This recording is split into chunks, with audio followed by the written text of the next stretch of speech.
साथियों नमस्कार। साथियों, आध्यात्मिक गुरु या विवादों के प्रतीक ओशो रजनीश एक ऐसा नाम जिसने दुनिया भर में ध्यान, प्रेम और स्वतंत्रता के विचारों को नया अर्थ दिया। लेकिन उनके जीवन के बाद विवाद और रहस्य भी उतने ही जुड़े रहे। आज हम जानेंगे इस रहस्यमयी गुरु की कहानी, उनके जीवन के उतार चढ़ाव और उनकी अनूठी विचारधारा। 11 दिसंबर 1931 को मध्य प्रदेश के एक छोटे से गांव कुचवाड़ा में जन्मे चंद्रमोहन जैन, जिन्हें दुनिया ओशो रजनीश के नाम से जानती है। बचपन से ही वे सामान्य बच्चों से अलग थे। उनकी जिज्ञासा और तर्कशीलता ने उन्हें हमेशा असामान्य सवाल पूछने के लिए प्रेरित किया। 21 वर्ष की उम्र में उन्हें आत्मज्ञान की प्राप्ति हुई, जिसने उनके जीवन की दिशा बदल दी। उन्होंने दर्शन शास्त्र में मास्टर डिग्री पूरी की और बाद में जबलपुर विश्वविद्यालय में प्रोफेसर बने। लेकिन यह सफर लंबा नहीं था। उनका असली उद्देश्य ध्यान और जीवन की गहराइयों को समझना था। 1960 के दशक में ओशो ने भारत के विभिन्न शहरों में प्रवचन देना शुरू किया। उनके विचार कट्टर धार्मिक मान्यताओं से अलग थे। वे परंपराओं को तोड़ते हुए स्वतंत्रता, प्रेम और ध्यान की बात करते थे।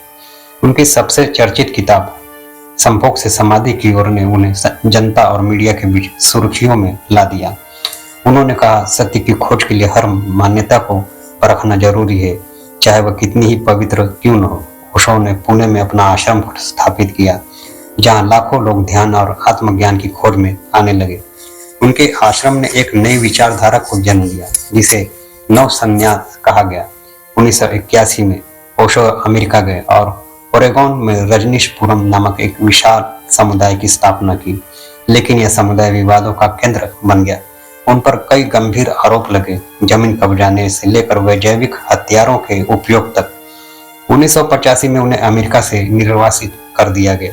हालांकि ओशो ने इन विवादों को कभी अपनी शिक्षाओं का हिस्सा नहीं बनने दिया। उनके लिए ध्यान और आंतरिक शांति सबसे महत्वपूर्ण है। भारत लौटने के बाद उन्होंने पुणे स्थित अपने आश्रम में प्रवचन जारी रखा। उनके अनुयायियों ने उन्हें ओशो नाम दिया, जिसका अर्थ है महासागर जैसा अनुभव। 19 जनवरी 1990 को ओशो का निधन हो गया, लेकिन उनकी शिक्षाएं आज भी लाखों लोगों को प्रेरित करती हैं। उनका पुणे स्थित आश्रम ओशो इंटरनेशनल मेडिटेशन रिजॉर्ट दुनिया भर के ध्यान साधकों के लिए एक प्रमुख केंद्र है। ओशो ने पूर्व और पश्चिम की विचारधाराओं को जोड़ने का काम किया। उनकी किताबें जैसे द बुक ऑफ सीक्रेट्स और क्रिएटिविटी आज भी लोगों को जीवन का नया दृष्टिकोण देती है। उन्होंने कहा था, जीवन को जियो, उसे स्वीकार करो, उसे मनाओ, और शायद यही उनकी सबसे बड़ी विरासत है।